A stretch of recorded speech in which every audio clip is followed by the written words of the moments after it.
بسم اللہ الرحمن الرحیم۔ بسم اللہ الرحمن الرحیم۔ عزیز طلبہ کرام، السلام علیکم ورحمۃ اللہ وبرکاتہ۔ آج اپنے کورس عالم اسلام کے وسائل و مسائل کا ہم سبق نمبر 84 پڑھیں گے۔ آج کا ہمارا سبق ملک عراق کے حصہ اول پر مشتمل ہوگا۔ سبق کی جانب جانے سے پہلے پچھلے سبق کا خلاصہ جان لیتے ہیں۔ ہمارا پچھلا سبق ملک شام کے حصہ پنجم پر مشتمل تھا اور اس سبق کے اندر ہم نے ملک شام کے وسائل پر بات کی۔ پچھلے سبق کا ہمارا پہلا پوائنٹ ملک شام کے تیل اور گیس کے ذخائر تھے۔ دوسرے پوائنٹ کے اندر ہم نے ملک شام کی زراعت کے بارے میں پڑھا اور پچھلے سبق کا ہمارا تیسرا پوائنٹ ملک شام کی سیاحت تھی۔ آج کے سبق کی ابحاث جان لیتے ہیں۔ آج کا سبق ہمارا ملک عراق کے حصہ اول پر مشتمل ہے اور اس سبق کے اندر ہمارے پاس ٹوٹل 6 پوائنٹس ہوں گے جس پر ہم بات کریں گے۔ آج کے سبق کا ہمارا پہلا پوائنٹ ملک عراق کا محل وقوع ہوگا۔ دوسرے پوائنٹ کے اندر ہم اس ملک کے جغرافیائی خود و خال پر بات کریں گے۔ تیسرا پوائنٹ اس ملک کے رقبے پر مشتمل ہوگا۔ آج کے سبق کا ہمارا تیسرا پوائنٹ اس ملک کی آبادی ہے۔ چوتھے پوائنٹ کے اندر ہم اس ملک کی زبانوں کے بارے میں بات کریں گے اور آج کے سبق کا ہمارا سب سے آخری پوائنٹ اس ملک کے مذاہب ہوگا۔ تو یہ آج کے سبق کے ہمارے 6 اہم پوائنٹس ہیں جس پر ہم بات کریں گے۔ تو چلتے ہیں پہلے پوائنٹ کی جانب، یعنی ملک عراق کے محل وقوع کی جانب۔ اس ملک کی وجہ تسمیہ جان لیتے ہیں۔ عراق کے معنی ہیں 2 دریاؤں کی درمیانی جگہ، کیونکہ یہ دریائے دجلہ اور فرات کے درمیان واقع ہے۔ یہ ایک جنوب مغربی ایشیائی ملک ہے۔ اس کے پڑوسی ممالک کے بارے میں جانتے ہیں۔ اس کے شمال کے اندر اس کا پڑوسی ترکی ہے، مشرق میں ایران ہے، جنوب مشرق میں خلیج فارس موجود ہے، جنوب میں کویت اور سعودی عرب ہیں، جبکہ مغرب میں اردن اور شام واقع ہیں۔ تو یہ اس کے پڑوسی ممالک تھے جس پر ہم نے بات کی۔ اب چلتے ہیں آج کے سبق کے دوسرے پوائنٹ کی جانب، جس کے اندر ہم اس ملک کے جغرافیائی خود و خال پر بات کریں گے۔ جغرافیائی نقطہ نگاہ سے عراق اپنی موجودہ حیثیت میں دنیا کے نقشے پر اس پل کی حیثیت رکھتا ہے جو 3 براعظموں ایشیا، افریقہ اور یورپ کو باہم ملاتا ہے۔ عراق کی شمالاً جنوباً لمبائی 853 کلومیٹر یعنی 530 میل اور شرقاً غرباً چوڑائی 797 کلومیٹر یعنی 495 میل ہے۔ کا بیشتر علاقہ ہموار میدانی ہے اور بیشتر مغربی حصہ ریگستان پر مشتمل ہے۔ شمال مشرق اور شمال میں پہاڑوں کی بلندی سطح سمندر سے 3000 میٹر کے قریب ہے، جبکہ جنوب مشرق میں شط العرب کے میدانوں اور دلدلی علاقوں کی اونچائی صرف چند میٹر ہے۔ دجلہ اور فرات کے آس پاس زرخیز آبیار وادیاں ہیں۔ دونوں دریا آرمینیا کے پہاڑوں سے نکل کر خلیج فارس میں گرتے ہیں۔ ساحل سمندر کی لمبائی صرف 58 کلومیٹر یعنی 36 میل ہے۔ عزیز طلبہ کرام، اس طرح ہمارے سبق کا یہ دوسرا پوائنٹ مکمل ہوا جس کے اندر ہم نے اس ملک کے جغرافیائی خود و خال پر بات کی۔ اب چلتے ہیں آج کے سبق کے تیسرے پوائنٹ کی جانب، جس کے اندر ہم ملک عراق کے رقبے کے بارے میں بات کریں گے۔ اس ملک کا رقبہ 4,38,317 مربع کلومیٹر ہے، یعنی 1,69,235 مربع میل۔ دارالحکومت بغداد ہے جو آبادی کے لحاظ سے اس ملک کا سب سے بڑا شہر ہے۔ اس کے دیگر بڑے شہروں کے بارے میں جانتے ہیں۔ اس کے بڑے شہروں میں بصرہ، موصل، Najaf, Karbala, Hillah, السلیمانیہ، کرکوک، الناصریہ، بیعقوبہ، Erbil, الرمادی، Tikrit, دہوک اور بائبلون شامل ہیں۔ ملک عراق کا بلند ترین مقام جبل زاغروس ہے جس کی بلندی 3610 میٹر بنتی ہے۔ اس ملک کی آب و ہوا مختلف علاقوں کی مختلف ہے، البتہ موسم زیادہ تر گرم مرطوب ہوتا ہے، گرمیوں میں خشک ہوائیں چلتی ہیں۔ اس ملک کے پاس مواصلات کے ذرائع بھی موجود ہیں۔ ریلوے لائن کے اندر اس کے پاس 1963 کلومیٹر لمبی ریلوے لائن ہے، 111 ہوائی اڈے ہیں۔ بغداد، بصرہ اور موصل میں بین الاقوامی ہوائی اڈے موجود ہیں۔ اس ملک کی فضائی کمپنی عراقی ایئرویز کے نام سے کام کر رہی ہے۔ قصر، بصرہ اور خاور بڑی بندرگاہیں ہیں۔ عزیز طلبہ کرام، اس طرح ہمارے سبق کا یہ تیسرا پوائنٹ بھی مکمل ہوتا ہے جس کے اندر ہم نے ملک عراق کے رقبے کے بارے میں پڑھا۔ اب چلتے ہیں آج کے سبق کے اگلے پوائنٹ کی جانب، جس کے اندر ہم اس ملک کے آبادی کے بارے میں پڑھیں گے۔ 2021 تک عراق کی آبادی تقریباً 40 ملین افراد پر مشتمل تھی۔ یہ اسے دنیا کا 34واں سب سے زیادہ آبادی والا ملک بناتا ہے، جس کی آبادی کی کثافت تقریباً 130 افراد فی مربع کلومیٹر ہے۔ آبادی کی اکثریت شہری علاقوں میں رہائش پذیر ہے، 70% سے زیادہ عراقی شہروں میں رہتے ہیں۔ عراقی آبادی کی عمر کا ڈھانچہ بھی نمایاں ہے، تقریباً 40% سے زیادہ آبادی 15 سال سے کم عمر کی ہے، جو ملک کے مستقبل کے لیے مواقع اور چیلنجز دونوں پیش کرتی ہے۔ ایک طرف نوجوانوں کی یہ بڑی آبادی افرادی قوت میں داخل ہوتے ہی معاشی ترقی کا موقع فراہم کرتی ہے، تو دوسری طرف اتنی بڑی تعداد میں نوجوانوں کے لیے تعلیم، صحت کی دیکھ بھال اور روزگار کے مواقع فراہم کرنے کے معاملے میں بھی یہ ایک چیلنج ہے۔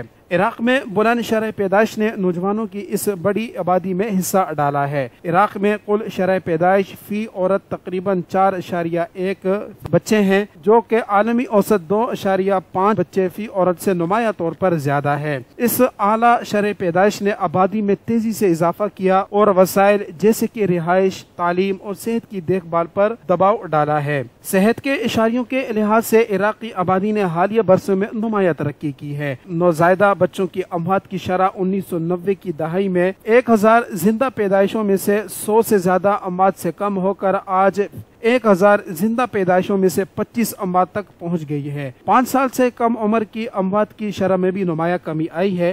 1990 کی دہائی میں 1000 زندہ پیدائشوں میں 150 سے زیادہ اموات سے آج 1000 زندہ پیدائشوں میں 35 اموات تک پہنچ گئی ہے۔ تاہم عراق کی آبادی کو اب بھی صحت کے اہم چیلنجز درپیش ہیں۔ عراق کی آبادی کی حرکیات کو سمجھنا ملک کے سیاسی، اقتصادی اور سماجی منظرنامے کو سمجھنے کے لیے اہم ہے۔ تیزی سے بڑھتی ہوئی آبادی اور افرادی قوت میں نوجوانوں کی ایک بڑی تعداد کے ساتھ عراق کے مستقبل کے سامنے مواقع اور چیلنجز دونوں موجود ہیں۔ اعلیٰ زرخیزی کی شرح، تعلیم اور صحت کی دیکھ بھال تک رسائی اور روزگار کے مواقع جیسے مسائل کو حل کرنا عراقی آبادی کے خوشحال اور مستحکم مستقبل کو یقینی بنانے کے لیے اہم ہوگا۔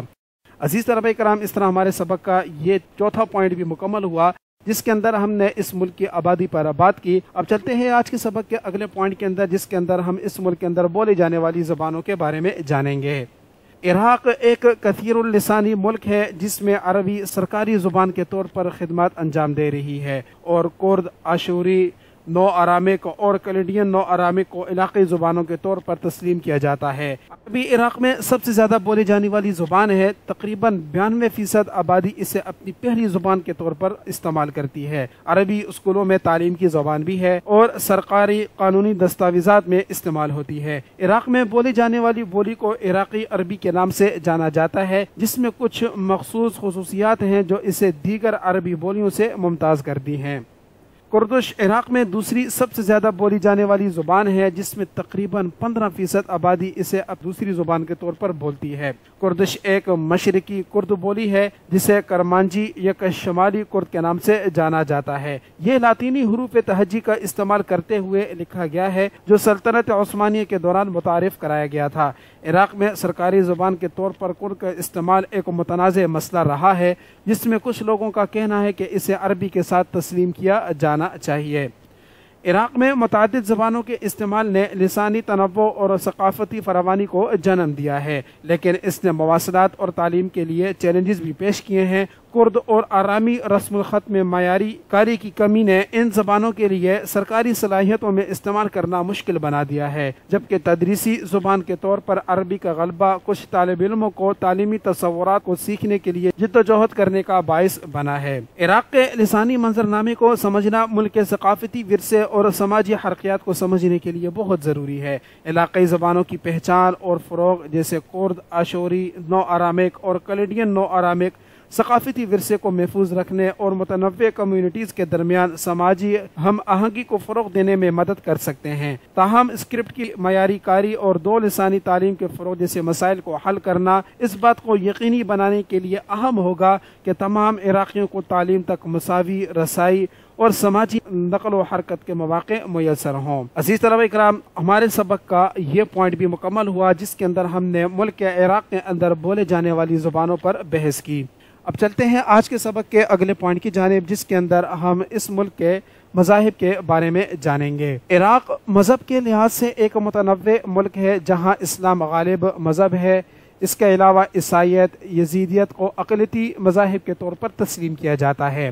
سب سے پہلے بات کرتے ہیں اسلام کے بارے میں۔ اسلام عراق میں سب سے بڑا مذہب ہے جس کی تقریباً 95% آبادی مسلمان کے طور پر شناخت کرتی ہے۔ عراق میں مسلمانوں کی اکثریت اسلام کی شیعہ شاخ کی پیروی کرتی ہے، جبکہ ایک چھوٹی اقلیت سنی شاخ کی پیروی کرتی ہے۔ شیعہ اور سنی مسلمانوں کے درمیان مذہبی تقسیم نے بعض اوقات عراق میں فرقہ وارانہ تشدد اور سیاسی کشیدگی کو جنم دیا ہے۔ عراق میں تقریباً 4% آبادی عیسائیت پر عمل پیرا ہے، جن کی اکثریت کلیڈین کیتھولک چرچ سے تعلق رکھتی ہے۔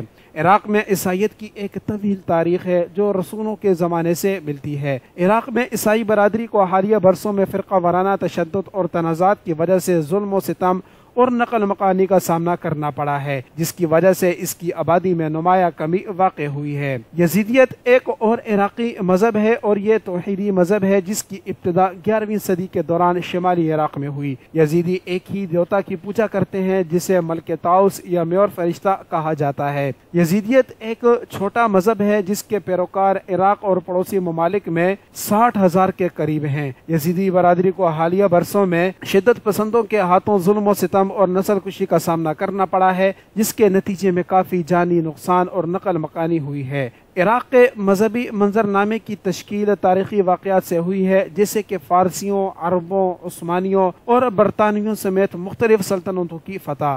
یہ واقعات عراق کی پوری تاریخ میں مختلف مذاہب کے پھلنے پھولنے کا باعث بنے ہیں۔ شیعہ اور سنی مسلمانوں کے درمیان مذہبی تقسیم نے عراق کے سیاسی منظرنامے کی تشکیل میں بھی اہم کردار ادا کیا ہے۔ فرقہ وارانہ کشیدگی نے عدم استحکام اور تنازعات کے ادوار میں حصہ ڈالا ہے۔ عزیز طلبہ، اس طرح ہمارے آج کے سبق کا یہ پوائنٹ بھی مکمل ہوا جس کے اندر ہم نے اس ملک کے مذاہب کے بارے میں بات کی۔ آج کے سبق کا خلاصہ جان لیتے ہیں۔ آج کا ہمارا سبق عراق کے حصہ اول پر مشتمل تھا۔ اس سبق کے اندر ہمارے پاس ٹوٹل 6 پوائنٹ تھے جس پر ہم نے بات کی۔ آج کے سبق کا ہمارا پہلا پوائنٹ اس ملک کا محل وقوع تھا۔ دوسرے پوائنٹ کے اندر ہم نے اس ملک کے جغرافیائی خدوخال کے بارے میں بات کی۔ آج کے سبق کا ہمارا تیسرا پوائنٹ اس ملک کا رقبہ تھا۔ چوتھے پوائنٹ کے اندر ہم نے اس ملک کی آبادی کے بارے میں بات کی، اور آج کے سبق کا ہمارا 5واں اور 6واں پوائنٹ اس ملک کی زبانیں اور مذاہب تھا۔ تو اس خلاصے کے ساتھ ہی ہمارا آج کا سبق مکمل ہوتا ہے۔ السلام علیکم ورحمۃ اللہ وبرکاتہ۔